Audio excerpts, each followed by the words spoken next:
On September 11, 2001, al-Qaeda terrorists hijacked 4 United States commercial airplanes. All 4 planes crashed that day. 2 planes were flown directly into the World Trade Centers. 2,753 people died in that crash and when the buildings fell.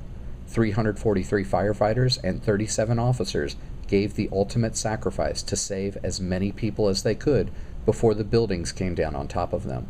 A 3rd plane went down in the Pentagon, killing 184 people. Passengers on the 4th plane, after hearing what happened to the other 3 planes, tried to take control. Their plane crashed near Shanksville, Pennsylvania, and 40 people died. The words "we will never forget" echo whenever we hear about 9/11.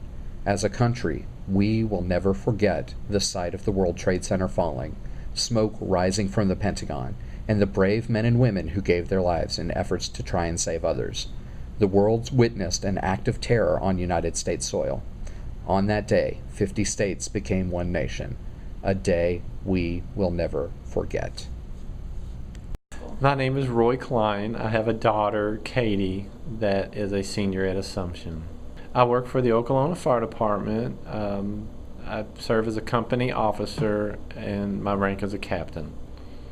We were in Florida during 9/11 in Destin, and when the incident actually happened, I was with my children at the pool, and then my wife came down and told me, and that's how I found out what was going on.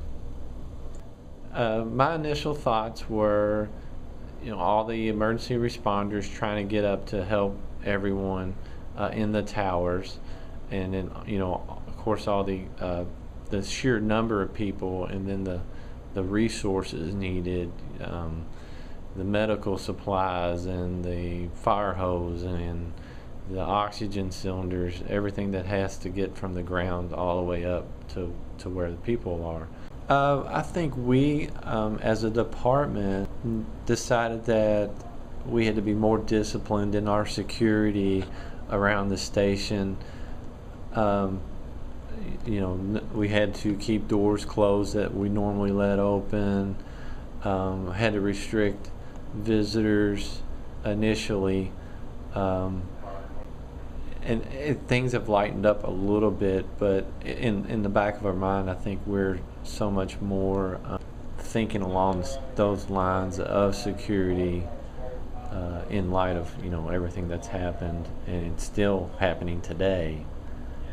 You just can't let your guard down. The spotlight was kind of thrust upon emergency responders. We just do our job. It's what we do. Obviously we like it, or we wouldn't be here. But it's really no different than a teacher going to work and doing her job, or an accountant, or a lawyer. We all have bills to pay, and this is how I pay my bills.